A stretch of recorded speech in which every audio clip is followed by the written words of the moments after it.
Morning gang, Bruce at Big Plants again. Here we are out in the garden. Well, it's the nursery, but let's just bend the rules because you're probably in your gardens, I hope, or very close to them. Exotic gardening, what do we do now? You've all made the sensible choice. You've all got a very lush, jungly, exotic garden, and you're worried about the autumn. You all spent probably too much money on your garden, and you want them to be looking good next year. So here's a quick resume. Here's some simple tips for keeping your garden looking good at this time of the year. Best thing to do is actually look at some plants rather than me. So I'm going to spin round and I'll show you. We've got a few beds planted up here. Some of them are looking a bit bashed, some are looking fab. You can judge for yourselves. Here we go. Right, the first one is just round by the tea room. So in it we've got impatiens, tradescantias and dahlias, colocasias, alocasias, etc, etc. Now some of it has been hit by the wind, as it often happens. Giant dahlia there, been a bit bashed. So what I'd recommend with that is just keep an eye on it, stake if necessary, and cut back any damaged branches. This could well flower even in November. So if the frosts hold off, it's got a fighting chance. So leave it be. Banana's getting a bit bashed. Cut off some of the damage on there, no problem with that. Take off some of the lower leaves. If you've got bananas in pots, now's a good time to start to back off with watering. We don't want them too wet for the winter, but leave them outside because I like to let them get a touch of frost before the winter dormancy. We'll talk about all this stuff later because it hasn't been frosty yet. Here's an Alocasia macrorrhiza. Alocasia macrorrhiza, naturally evergreen. So that one, I'm backing off watering. That will come under cover before the frosts. So we'll probably put that one away end of this month or early October. I'll keep an eye on the weather. The impatiens, great time now to take cuttings of these. I'm going to leave it. I'm not worried about losing this one. It will die in the winter. But look, folks, there's hundreds of cuttings here. I'll do some of those in a bit. Very simple nodal cuttings. Easy, almost roots in water. The Tradescantia too. I'm going to leave that because it will pop up again next spring. That's the lovely purple one. Easy, but again, take a few cuttings. You can root them on your windowsill. You don't have to buy this plant next. Actually, I shouldn't say that, should I? But look, it's easy. Geranium palmatum, really cool thing. That just stays here. Colocasias, on the other hand, they die down. So what I like to do with colocasias, this is Jack's Giant, but we've got others like Pink China. I'll show you that in a bit. Jack's Giant, not fully hardy here. So what I do with this one is I let it get a touch of frost, then I dig it up, and then we'll overwinter that somewhere frost-free. Giant Nicotianas, we treat them like annuals because they seed, look at this, seed and are very promiscuous. They scatter the seed everywhere and it just pops up. You can easily save it. Look at this, there's tons of seed in there. So what you need to do with that one is just bring some indoors, let it dry out a little bit, tap some seed onto a piece of paper, put them in a paper envelope in a drawer, label them, and you can sow them in the spring. So we're making provisions for new plants for next year. I'll quickly whiz down here. I could go on for a long time, but I won't bore you too much. Listen, we'll wander down, have a look at another jungle bed. Insets, there's some insets on the table here. They're dead easy. What you need to do with those is keep them dry. So we've got a whopper around here. Really big red enset, Enset ventricosum morellii. The same applies to all the ensets really. Don't believe anyone who tells you they're properly hardy because they're not. You can overwinter them outside in some very mild gardens, but they need to be dry. They hold so much water. Get at the sun down here. If you've got one of these in a garden, this one's in a pot, the easy way to overwinter it like that, is to let it dry out now. Stop watering it and let it start to calm down.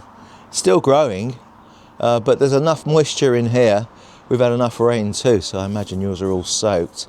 let it just relax a bit, calm down, and I like to let these get a touch of frost. You'll know when they've been frosted because the leaves will just collapse down, and then you can cut all the leaves back, and the trunky bit, very technical term that, trunky bit, you can keep frost free for the winter and dry. It must be dry, not completely, utterly, totally dry, but just slightly damp. And we'll talk about that later, but right now I'm just going to enjoy it. Cannas, there's Russian red, that's a real brute. Just leave it where it is, folks, don't worry about it. Another giant tree dahlia there, leave it where it is. Tree ferns, gosh, where do we go from here? Please don't cut any fronds off, don't do that. Everybody wants to, well, not everybody, some people say you cut the fronds off, you wrap the whole thing up. Don't do that yet, for sure. Any Dicksonia antarctica, that's what I'm talking about, not the Cyatheas or any of the less hardy Dicksonias. Leave them, let them get a little bit of frost. It's quite happy for that to happen, and it's natural. It's what happens in the wild. You can wrap them later, and we'll talk about that. We'll do a video. Depends on where you are in the country and how much wrapping you need to do. Some people don't need to do any, others will need to do quite a bit. But don't cut the fronds off. They need the energy in those fronds to be reabsorbed. Even if they get frosted, they'll take it back, and it will give them strength for next year. More bananas there. Obviously the bananas that are fruited and produced a flower, or maybe some small bananas, that stem dies. So you could leave it, let it get frosted, and then cut it back. And we'll talk about protecting bananas in a bit, but for now, just enjoy them. No need to wrap or do anything. Cyatheas, on the other hand, they need to be brought in before the frost start. Don't really want any Cyathea to get any frost on it. So if you can, bring them in. Begonias and all the lovely shady understory plants, just leave them where they are. Begonias, we'll talk about those in a bit. Lots of free plants going to be happening on your begonias, so keep an eye on them. Some produce bulbils, some we could do little cuttings with, but they can be overwintered, and there's no need for you to worry or buy more. You've got enough now. You've started this journey. Let's not be crazy. There's loads of other exciting plants to spend your money on next year. Quickly move along. Honestly, the main thing to do is enjoy the garden and not get too hasty to put things away. Things like the, if you've got any of the musellas, it's a really lovely small banana from China. It likes to be dormant every winter. You can't stop it being dormant, but let it get a bit of frost. Frost isn't a bad thing. If you've got giant solanums like these, tamarillos, they need to be brought in before it gets frosty. So these fellas, we'll bring them in probably end of this month, and then we'll actually squeeze them into a glass house because they've got fruits coming. I quite like the odd tamarillo, but they can be cut back really, really hard. So we'll take them back to probably only 18 inches, and we'll just store those frost free. Let's move into here. Oh yes, look, we've got a pink china, look. Absolute brute. Cheated because this one's in a polytunnel, so it's absolutely massive. The leaves are humongous, but it is a hardy colocasia. So this one we do something called mulching. What is mulching, you all ask? Mulching, it sounds like it's something you do for your breakfast, doesn't it? But no, it's not. It's actually putting a layer of protective material around the base of the plant. So colocasia pink china is one of the few colocasias that will survive outside through the winter, even up north, folks. So just enjoy it. Wait until it gets frosted. It will collapse, and when it's collapsed, what I tend to do is tidy it up, cut back all the stems, and cover it with a layer of mulch. Mulch can be anything. I prefer to use something like a composted farmyard manure, because what it does, it forms a layer above the soil. So your natural soil level, you will put a layer, probably, we used to say in old-fashioned money, 2.5 inches would be the minimum you'd need to do. But you can go metric 50 centimetres, and I could even go up to, not 50 centimetres, 50 millimetres. That's 5 centimetres, or something like that. I don't know. 6 inches, 15 centimeters is amazing if you can do that. It will insulate the roots and stop them from freezing. That's what we want to do, is stop the roots from freezing, and then we can increase hardiness.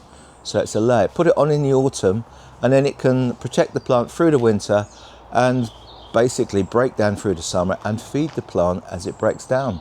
How clever is that, folks? Dead easy. More cannas. Cannas, leave them in the ground. I don't really lift cannas anymore. We tend to just mulch them. Mulch is the magic thing for the autumn. Get mulching. Get stocks of organic compost. Composted farm manure is the best. Canna Russian Red, look at that. This one was ridiculous in this tunnel. It's done over 4.5 meters in one go. Amazing. Right, listen, I haven't talked for this long for ages, apart from whenever I meet anyone. I'm sorry. I'll shut up now. Bye for now. It's Bruce from Big Plant. We'll be doing loads of winterizing in a bit, but for now, just enjoy your gardens and the sunshine. Late autumn can be brilliant. Let's get going and just enjoy. See you. Bye for now. Bruce from Big Plant.